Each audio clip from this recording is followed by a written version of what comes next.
might not know why, we might not know how, but baby tonight. Fala pessoal, e aí, vamos para mais uma resolução? Questão da UFO, Física Pro 2019/2. Na minha opinião, a questão mais difícil de entender de forma rigorosamente correta, assim, ou pelo menos próximo disso, certo? Então, vamos lá, ela diz o seguinte: 3 caixas idênticas, 1, 2 e 3, são colocadas sobre uma prateleira horizontal, sendo que em cada uma delas há a mesma quantidade de materiais, o que resulta em caixas com a mesma massa. Todavia, o conteúdo não está distribuído de maneira uniforme em seu interior, o que faz com que seus centros de massa, Azinho, Bzinho e Czinho, estejam localizados em lugares diferentes em cada caixa, conforme ilustra a situação 1.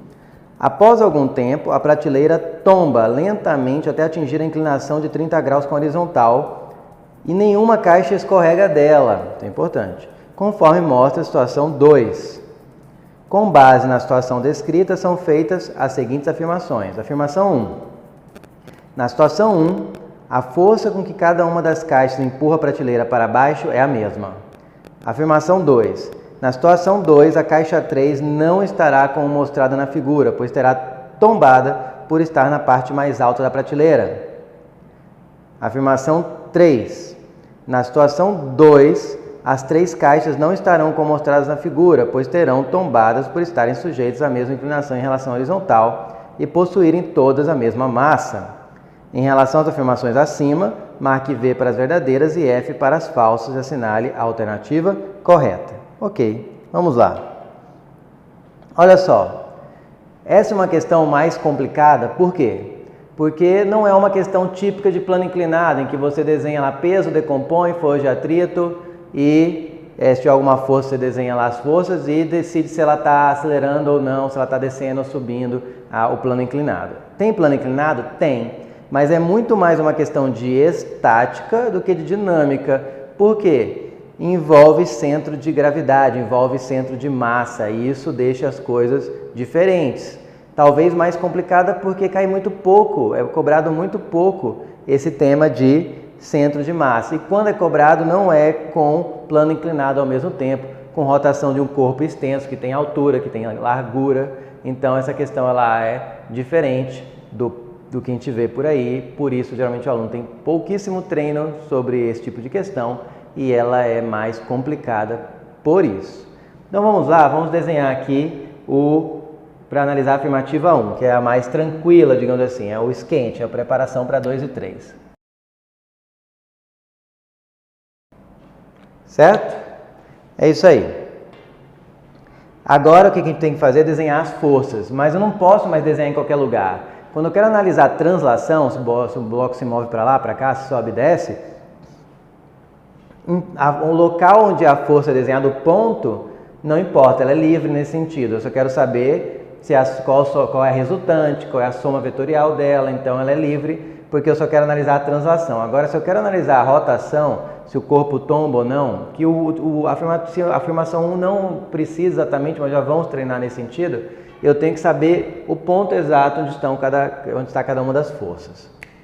Olha só, o peso, sempre então, quando tiver o centro de massa e você precisar saber o local onde o peso tem que ser desenhado para analisar a rotação, você desenha o peso sobre o centro de massa. Aqui. Observe que eu desenhei os 3 aproximadamente de mesmo comprimento, porque ele disse que as 3 caixas têm a mesma massa, e eu estou supondo que a gravidade nesse local é uniforme, é a mesma para as 3 caixas. Dessa forma, o peso vai ter o quê? A mesma intensidade, apontada para o chão. Então eles têm mais ou menos ali, era para ter exatamente o mesmo comprimento, meu desenho está aproximadamente com o mesmo comprimento. Tá? Aí, a normal, como eu falei, esse item, essa primeira afirmação, eu não preciso desenhar, não precisa nem desenhar o peso no local exato, mas já estou desenhando para treinar, preparar para as afirmativas 2 e 3. Qual é a outra força que tem aí? É de contato, né? Porque tem ou de campo ou de contato. Campo é gravitacional, que gera o peso, elétrico não tem, magnético não tem, campo magnético aí. Agora de contato é entre a prateleira e a caixa. Essa força é reação o quê? A força que a prateleira faz na caixa é uma reação à força que a caixa faz na prateleira. e essa reação é chamada de normal. Só que o que acontece se eu desenho... Eu podia desenhar normal aqui para interpretar a afirmação 1? Podia. Mas olha só, se eu desenho aqui, para um corpo não girar, para um corpo estar em equilíbrio estático, ele precisa o quê?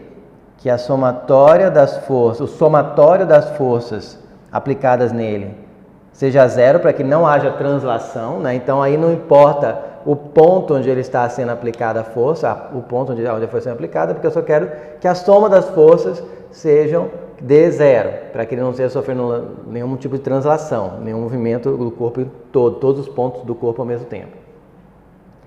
Essa é a primeira condição. A segunda condição para ter equilíbrio estático é que o somatório dos momentos ou dos torques das forças envolvidas também seja nulo. Se ele satisfizer a condição 1 e 2, ele está completamente estático, tá? Eu já sei aqui na situação 1 que ele está completamente estático, porque a prateleira está na horizontal e as caixas em cima na situação 1. Então, eu sei que essas duas condições têm que ser satisfeitas. A normal aqui satisfaz a primeira, só precisa ter o mesmo comprimento e sentido oposto, para dizer que o somatório ou a força resultante é zero, né? Aqui seria mais correto escrever força resultante, porque a somatório faz cálculo algébrico, né? Força resultante. Tá? Dá zero. Então, agora, se eu for pensar em estática de rotação para satisfazer a segunda condição, eu não posso desenhar a normal aqui. Por quê? Deixa eu desenhar ele de novo. Se eu desenhar a normal aqui, o que é o momento de uma força? É a força vezes a distância, o braço dessa força até um ponto pré-determinado, chamado de polo, né? Para ele estar estático, se ele está estático, para qualquer polo que eu escolha, qualquer ponto que eu escolha no universo, o somatório das forças, dos momentos das forças, tem que dar zero. Acontece que aqui só tem essas duas forças. Se eu escolher, por exemplo, o polo aqui, vamos ver, o peso passa por cima dele, então o DF, a distância dele até o polo é zero, então o momento ou torque da força-peso vai ser zero.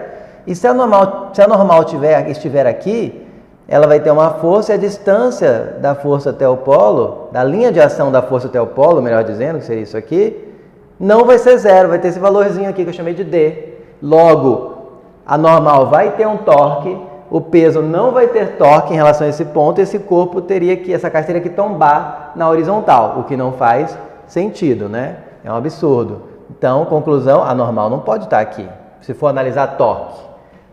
Então, a normal tem que estar onde? Aqui. Por que eu sei que ela está aqui? Porque se a linha de ação do peso passa aqui, a linha de ação da normal também, e ela está na vertical para cima, eu sei que ela vai ter em algum lugar aqui, tem que estar na base da caixa, na vertical para cima, qualquer outro lugar que eu coloque vai dar um braço, vai dar um torque, vai dar um DF para ela. Então ela tem que estar exatamente na mesma linha de ação da força-peso, logo ela tem que estar aqui. Seguindo essa mesma lógica, a normal na caixa 2, aqui é a caixa 1, caixa 2, caixa 3. Tem que estar aqui na situação 1, né? Porque só tem essas duas forças envolvidas. E a normal na caixa 3 tem que ter todas do mesmo tamanho, mais ou menos, que é igual ao peso. Aí ele fala, a afirmativa ele fala que a força com que a caixa empurra a prateleira. Mas a força com que a caixa empurra a prateleira é igual à força com que a prateleira empurra a caixa. Porque essa força que não está desenhada aqui, porque ela é aplicada na prateleira, eu só desenhei as forças aplicadas nas caixas, essa força tem a mesma intensidade que a normal, porque são para ação e reação. Cuidado, peso e normal não são para ação e reação. A reação do peso está lá no planeta Terra, no centro do planeta Terra. Mas normal e a força com que a caixa empurra a prateleira, então essa força que a caixa empurra a prateleira e a força que a prateleira empurra a caixa, que é normal, são para ação e reação, portanto tem a mesma intensidade. E a normal em cada caixa aqui é igual ao seu peso. Por quê? Porque ela está estática, logo a resultante das forças tem que dar zero. Então a intensidade dessa aqui tem que ser igual a essa aqui para a resultante dar zero. Não são para ação e reação, mas elas coincidentemente nessa situação têm a mesma intensidade, sentidos opostos, mesma direção em sentidos opostos. Então, conclusão, eu sei que P1 é igual a P2 é igual a P3, porque ele diz no enunciado que as massas são iguais. Supondo a gravidade igual, então eles têm o mesmo peso. Se os pesos são iguais, como a normal anula o peso nessa situação do plano horizontal, porque a resultante tem que dar zero, a normal em 1 é igual a normal aplicada na caixa 2, que é igual a normal aplicada na caixa 3. E como essa normal tem que ser igual à força que a caixa aplica na prateleira, porque essa aqui é que a prateleira aplica na caixa. Vamos chamar essa força que a caixa aplica na prateleira de F. Então, como elas têm que ser igual, como cada uma tem que ser igual à sua normal, F1 é igual a F2 é igual a F3. Ou seja, a afirmação 1 é verdadeira, corretíssima. Ele diz que a força com que cada caixa empurra a prateleira para baixo é a mesma. Verdade. Ok? Esse foi o esquente. Agora vamos para a questão mesmo, a parte mais divertida, digamos assim. Vamos desenhar. Ok? Vamos lá. Aqui, ter mais cuidado é com onde desenhar as forças. O peso é o mais tranquilo. Ele tem que estar na vertical para baixo e aplicado sobre o centro de massa. Isso mesmo. Certo? Só que aqui surgiu uma outra força, que aqui não tinha. Qual que é? Se ele inclina a prateleira e não escorrega, ele diz que ninguém escorrega, quem segurou? Atrito, isso mesmo. E o atrito você desenha ele onde? Na linha que representa a superfície de contato entre os corpos que estão se atritando, digamos assim, onde está ocorrendo o atrito, ou seja, na caixa 3 aqui, na caixa 2 aqui, na caixa 1 aqui, e com sentido, ou seja, paralelo ao plano e com sentido contrário à tendência do movimento, que é escorregar para baixo. Então ele vai ser para cima. Então aqui vai ter FAT, aqui vai ter um FAT, e aqui vai ter um FAT. Agora vem o tchan da questão, que é o que mata ela com precisão, assim, sem dúvida. Porque você podia pensar, a afirmação 2 diz o quê? Que a caixa 3 vai tombar. A caixa 3 não estará como na figura, pois terá tombado, a 3. Você pode pensar assim, um jeito mais trivial para poder acertar a questão, talvez sem tanta rigorosidade. A caixa 3, o peso dela foi lá para cima, tentando segurar a caixa para não cair. É como se alguém tivesse, estamos caindo, estamos escorregando, corre todo mundo para cima da ladeira. Se junta todo mundo aqui, que tivesse uma caixa gigante, tivesse todas as pessoas aqui, ia meio que segurar a caixa para esse lado, para não virar. Porque você traz o centro de gravidade para o lado contrário, que a tendência de tombar é para cá, e você leva o centro de gravidade para lá. Já a caixa B está no meio, né? E a caixa A ela está totalmente para cá, o que vai ajudar ela a tombar. Mas para ficar mais rigorosamente correto, para poder entender melhor, com precisão, se fosse uma questão com mais detalhes, eu tenho que saber onde que eu desenho a normal. Onde que eu desenho a normal? Bom, a normal, ela vai se deslocando, ela tem que ser perpendicular, né? Aí sabe que tem que ser perpendicular, porque a pressão é feita nessa direção e sentido, né? Assim, pressionando a prateleira, que o plano agora está assim. Mas ela pode estar em qualquer ponto aqui entre a caixa e a prateleira. Em que ponto ela vai estar? E a sacada é a seguinte, ó, prolonga a linha de ação do peso, prolonga a linha de ação do FAT. Eles se encontram aqui, né? O que acontece? Em relação a esse ponto, se o momento não for zero em relação a algum ponto, a caixa tomba, tá? Por quê? Porque não vai estar estática, não vai estar suprindo a condição 2 aqui, né? Para que seja, tem que estar para todos os pontos. Mas a normal, ela como está ainda sobre a superfície, ela vai o quê? Se deslocando para cá, que ainda está na superfície de contato. E aqui, ó, o torque do peso, se eu pegar esse ponto, o momento da força-peso, lembra que o momento é a força vezes a distância da linha de ação até o ponto? Como aqui o peso está passando por cima e o FAT está passando por cima, já de cara o momento da força-peso e do FAT, o torque dessas forças, dá zero, porque não vai ter DF, vai dar zero. Portanto, se a normal estiver em qualquer outro lugar que não aqui, a caixa tomba. Mas a normal ela se ajeita para tentar segurar, para não tombar. Então a normal vai estar aqui. Aí o que acontece? A linha de ação dela também passa sobre o ponto escolhido. E como as três passam, a somatória dos momentos todos vai dar zero, porque os DFs vão ser zero. E a gente mostra que a caixa 3 não tomba. A caixa 3, portanto, não tomba. Porque se existe um lugar onde você pode colocar normal aqui nessa área, nessa região, que faz a somatória dos momentos de todas as forças dar zero, é ali que ela vai estar. E isso faz com que a caixa 3 não tombe, o que já torna a afirmação 2 falsa, certo? Agora vamos para a afirmação 3. Vou usar o mesmo desenho. A afirmação 3 fala que as 3 tombam, o que já é falso, porque eu já mostrei que a 3 não tomba. Então já dá para responder letra A, né, que é VFF. Mas para efeito didático, vamos ver as outras duas caixas, ver se alguma tomba. Vamos fazer o mesmo procedimento. Só tem 3 forças. Estica a linha de ação do FAT. Estica a linha de ação do peso. Ah, cruzou aqui. Observe que o peso, mesmo se fosse maior ou menor, ia cruzar aqui a linha de ação. Então a normal consegue ficar aqui e a caixa não tomba. Ela só se desloca para cá, mas segura para a caixa não virar. Então a caixa 2 não tomba. Agora, e a caixa 1? A caixa 1 tem esse problema, o centro de massa ficou muito para cá. Se eu prolongar a linha de ação do peso e do FAT, cai aqui. A normal pode ficar fora desse contato, a normal é uma reação à compressão da caixa, não tem como a normal ficar aqui. Então o que acontece? A normal vai ficar aqui na pontinha, que é o máximo que ela consegue chegar para tentar impedir que a caixa vire, mas não é suficiente, o que vai fazer com que em relação a esse ponto os torques dessas duas forças sejam zero, mas a normal tem um torque, o que nos leva à conclusão que a caixa 1 é a única que vai tombar. Entenderam a ideia? Desenhe as outras forças que você tem certeza onde elas estão sendo aplicadas. O FAT é mais ou menos, né? O FAT eu não coloquei no ponto preciso, mas é importante essa linha de ação, por onde passa. E por último, a normal, que ela pode se deslocar ao longo da superfície à medida que a caixa vai ficando na iminência de tombar. Se a caixa estiver na iminência de tombar e ela ficar tudo sobre esse ponto aqui, a normal chega até a inclinar aqui para ficar na perpendicular. Mas para analisar se ela tomba ou não, basta eu pensar assim.